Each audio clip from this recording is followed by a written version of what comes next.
I'm happy to present you Mr. Benoît Abeloz and Mr. Jean-Yves Robin, our protagonists of the panel.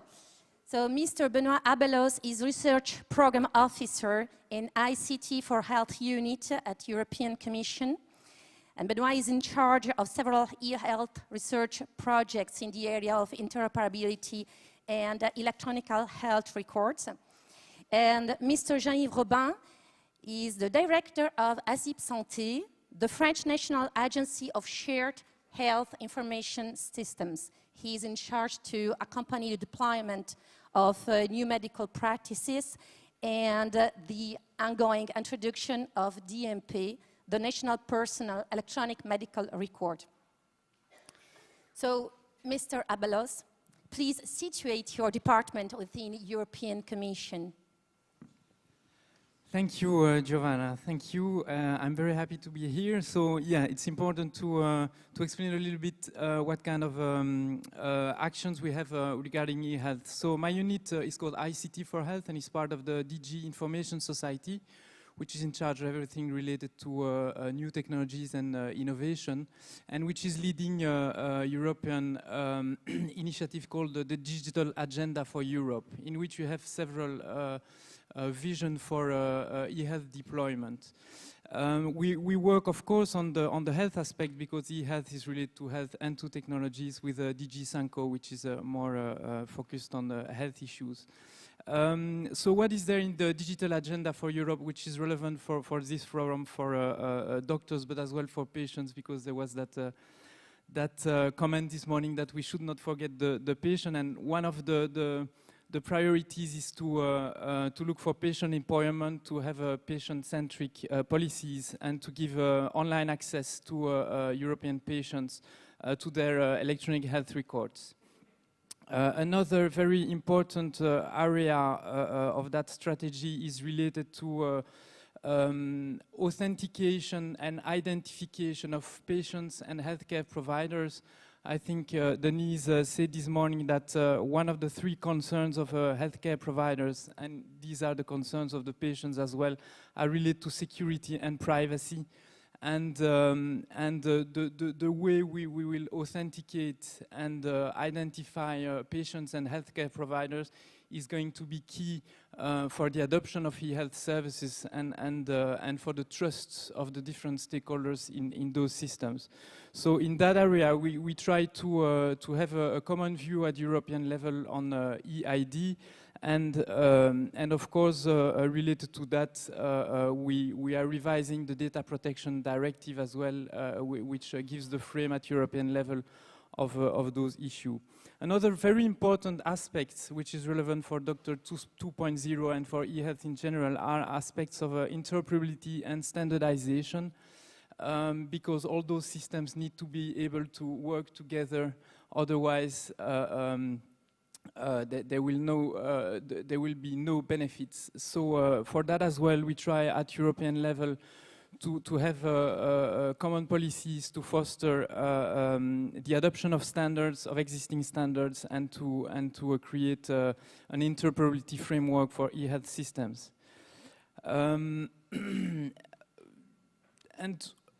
last element of that strategy is the deployment of telemedicine services, which are considered as crucial for the future and for the decrease of the cost of the healthcare system.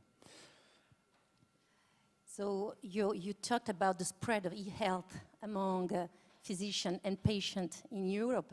What do you see as your greatest achievements?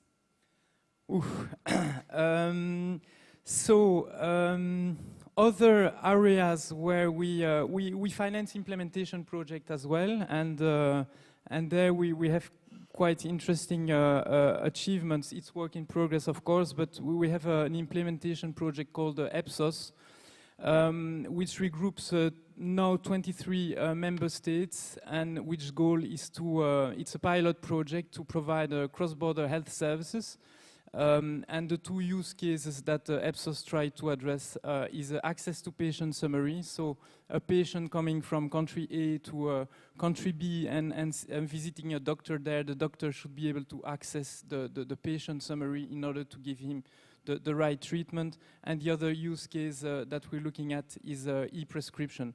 For the moment, of course, it's work in progress, but EPSOS has already defined an architecture, an interpretability framework, and they are deploying the services and testing the interpretability of those services. Okay, thank you, Benoit. And just the last question. This morning we talk about a collaborative, a participative, or do you have collaborative Health 2.0 type projects? Not directly in the sense that, of course, all those initiatives should come from the private sectors as well to see what are the opportunities. But what we do as well, and that's the third area where we have an action, is that we finance research, we finance implementation, but we finance research as well. In areas where there's a high need and which can help all those initiatives. We finance research in personal health systems, but as well in areas like patient safety and what we call patient-guided services. And we finance research in semantic interpretability, in the deployment and the adoption of terminologies, ontologies, that is going to help the doctors to use the same standardized terminologies in the way they treat their patients. Thank you very much, Benoit. So, Mr. Robin, would you please like to situate your agency, ASIP Santé, within the French health system? Oui, donc bonjour. Comme nous sommes à Paris, il faut remarquer. Hello everyone.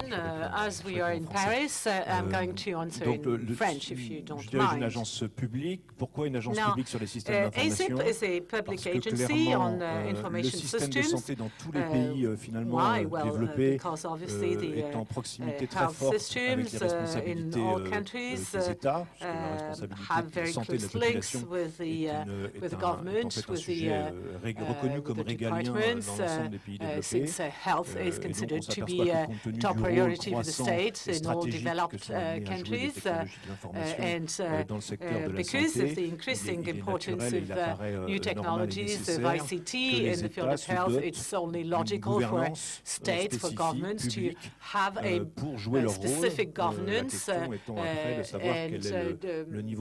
perfectly natural for them to get involved. Now, of course, you may argue on the level of involvement that you should see from the for the government, and you could see that with your question put earlier on to the audience. So our agency is involved in these various projects that are in the public sector. And this is a delicate balance, you see, because we try to keep pace with the progress in technology. We try to keep abreast of what's going on, and it's time-consuming, and at the same time, it doesn't perfectly dovetail with the political requirements.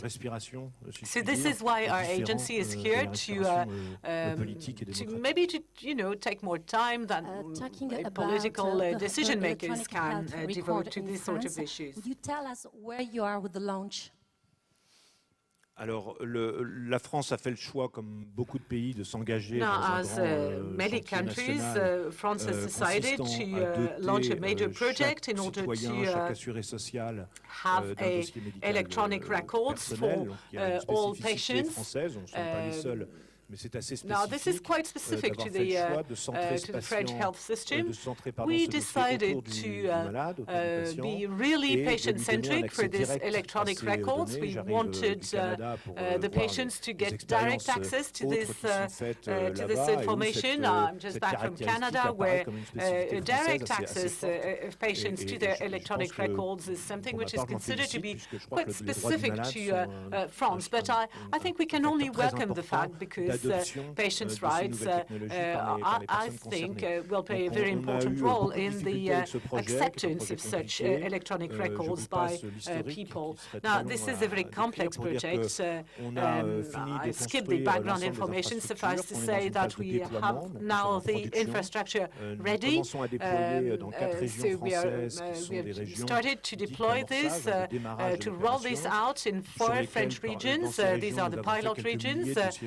We have some thousands of electronic records for patients in these regions. You see how you can have the interoperability, interfacing between the various hospitals and healthcare providers. You have to take into account hundreds of softwares and applications, and we decided to align them with the international standards. So obviously it's a huge project, and we're going to extend this to the whole country by the summer. And there'll be additional financing in September provided by the regions in order to complete this deployment. Do you plan to use collaboration from professionals and patients to enrich your services? Oui, alors l'interaction avec l'ensemble des acteurs concernés est majeure pour tout ce qui est conduite au changement de is paramount when you want people to change, to adopt an innovative service that gives rise to a lot of fears and concerns. Well, you need to do your homework, and this is why the agency set up steering committees to interact with the patients and healthcare providers, so that we really talk to them as often as possible. And as of this summer, we'll get a first experience feedback, and the first people who have started to use electronic records will be brought together in the pilot regions to give us their feedback about their concerns, the problems, the pitfalls, things that went wrong, and all this will be consolidated, compiled at national level, and obviously this will impact in turn the functional scope and the features, because a priori, of course, a list of features was retained to integrate into this project, but of course we'll have to do a bit of fine-tuning as we go, because it's so difficult to compare your national project with a project in another country. Of course, you can do a lot of benchmarking. However, it's quite difficult to say that you are just, it's a final project and there's nothing you can change. Your DMP to the services that are available for professionals and patients online. What kind of services? C'est la question. Donc, oui, moi j'aurais répondu en guise de plaisanterie, j'aurais répondu le 1 sans create. Je pense qu'on n'a pas, I think if I had answered your first question, your question earlier on, I would have opted for the first response, with the exception of creation, because I think the government is here to facilitate what creates value and innovation, and we all know very well that governments may not be in the best position to create new values and new applications, and that associations and private actors are much more well equipped than we are to do so. However, with regard to security and applications and services associated with electronic records, of course, this raises the issue of security, data privacy, authentication, identification, and all this, of course, lies in the remit of the state and the remit of the various agencies and bodies, such as the National Order of Physicians, and this is also the case in other countries where national bodies representing healthcare professionals are here to set out the rules. Now, obviously, all these stakeholders have to make sure that altogether they put in place a framework that guarantees security for the public, so that they can rest assured that their private medical data won't be used by third parties without their authorization. So we can pass to the next session, launches and startup.